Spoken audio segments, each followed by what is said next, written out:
Hi guys, welcome back to another video. We'll continue off from where we were last time. Last time we made the tank. It's quite dull. It doesn't shoot anything yet, but he can move. So what we'll do next is we'll create a projectile. And to do that, we need to create a new prefab, like we have with the player. Also, I need to save my prefab, because my old prefab looks like that. So I need to save it. So now I've got it backed up, just in case I lose this one. Right. So let's make a projectile. Let's create in the hierarchy a new 3D object, a sphere.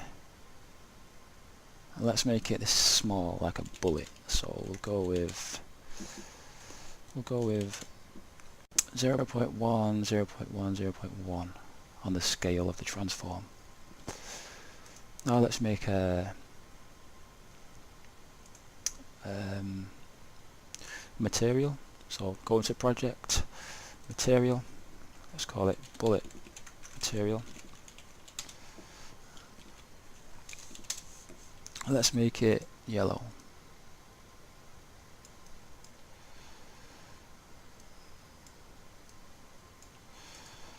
And drag and drop it onto the sphere and call it bullet.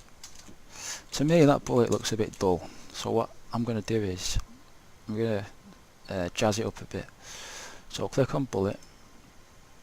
I'm going to give it a halo, you know, like a halo that Jesus has around his head, or you know what I mean, like some light. So go to add component, go to type in halo, and then it'll pop up. As you can see, it's there, but it's too big, so let's change the size to around 0.2. I'm going to go with 0.1 and I'm going to make it yellow. There we go. Now that looks much better. Now let's save it as a prefab, drag and drop it into the project, and let's remove the bullet. Next, create a new script in the scripts folder, and let's call it bullet script. Okay. Open it up. Now we need a variable. We need to call it speed, just like the player, because we need a speed of, you know, how fast it's moving. So public float speed. Let's set it to 3 by default.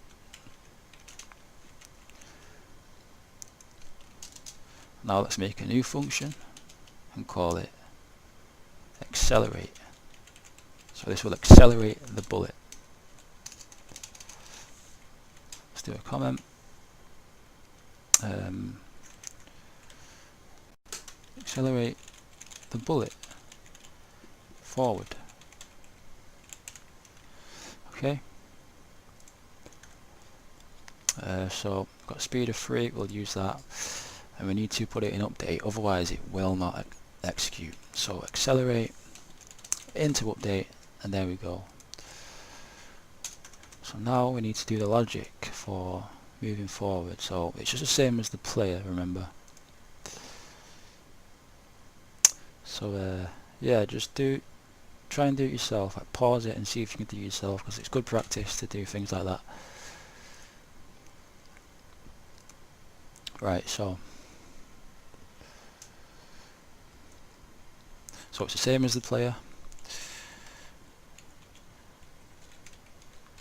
It's the same logic as the player. So transform.translate.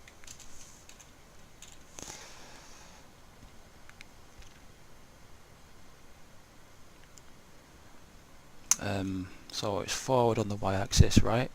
So 0 for x, speed times time dot delta time, because we're not using horizontal, are we?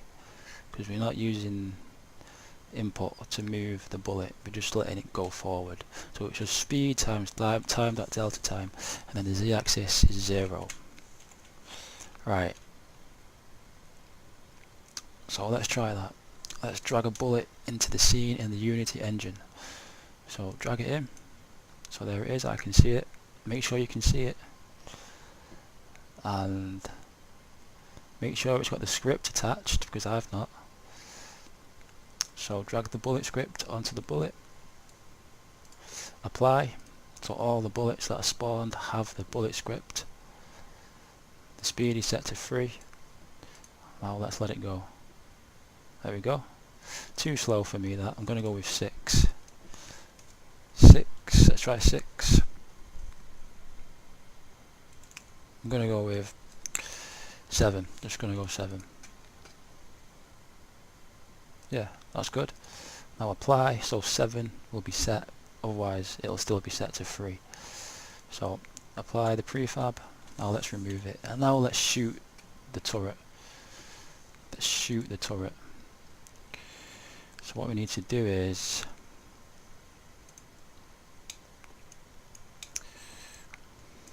we need to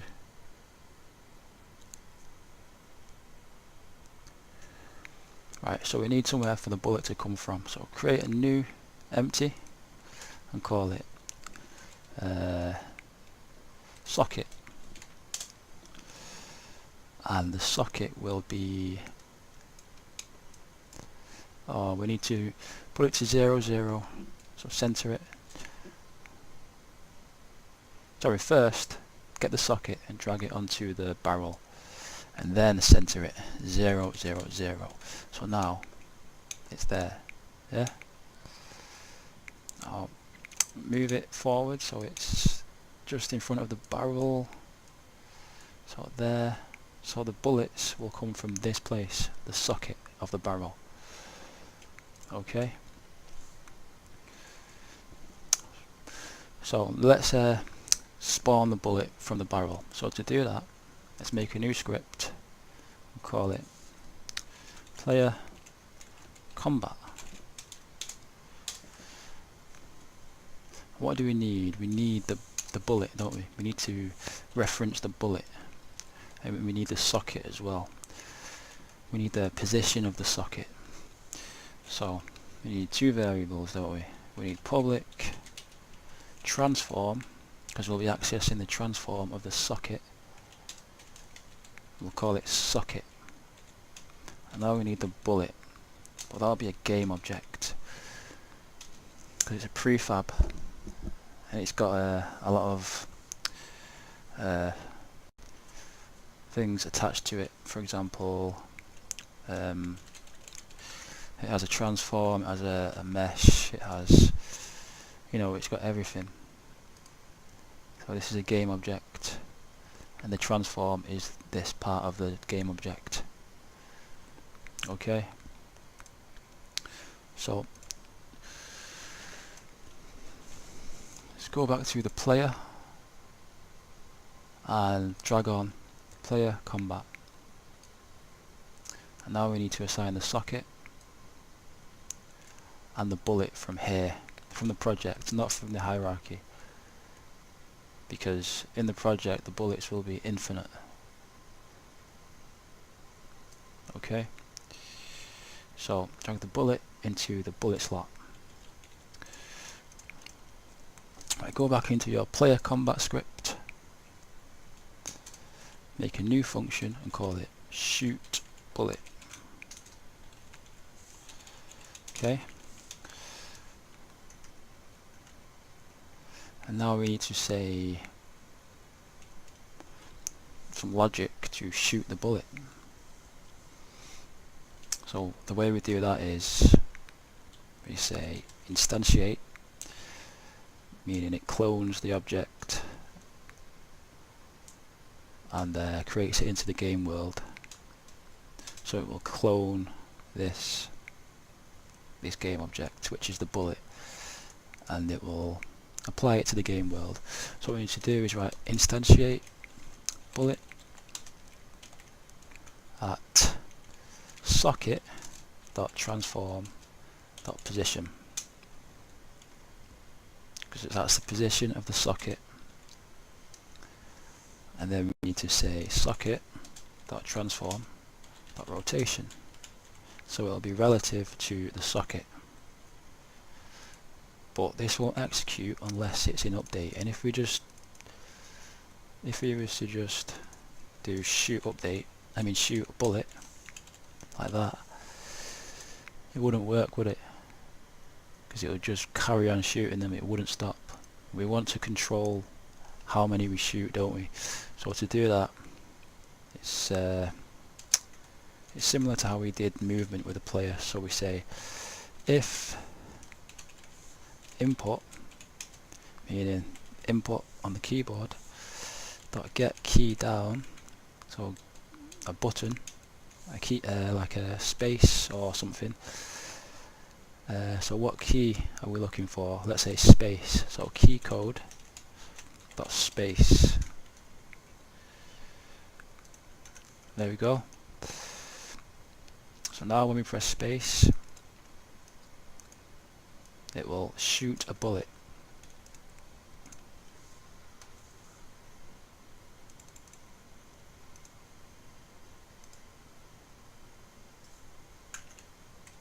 There we go. Shoots a bullet. But as you can see, the hierarchy fills up with them, and if we just keep shooting them, it'll just keep building up. And this holds a lot of space in the memory. So what we have to do is remove them after a certain amount of time. So to do that, go to scripts, create a new script, and call it destroy script. Open it up.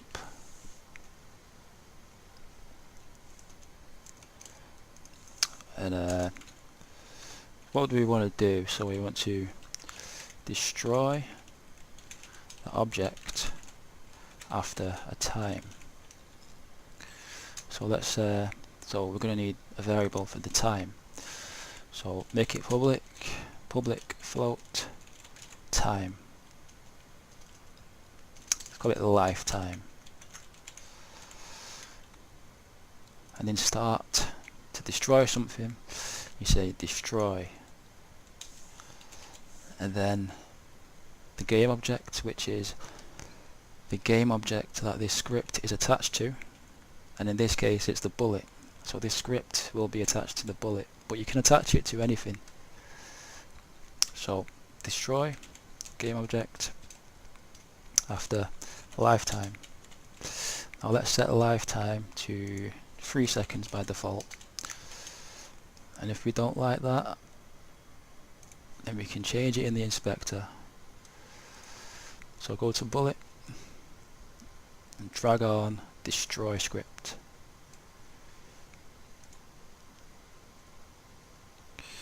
So 3 seconds, let's try it out.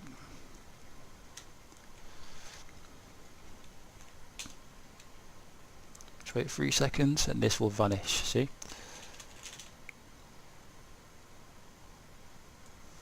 Perfect.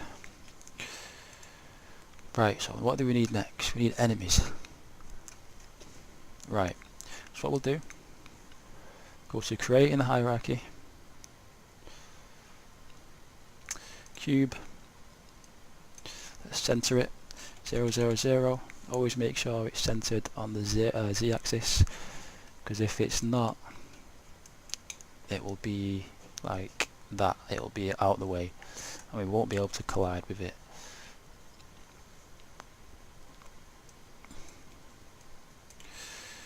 Right, so next, let's create a material, call it enemy. I'm going to do it red.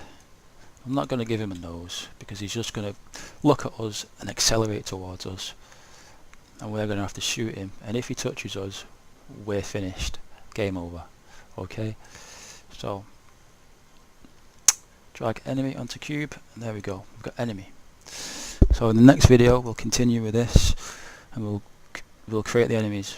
If you like the video, like, subscribe and leave me a comment, and thanks for watching.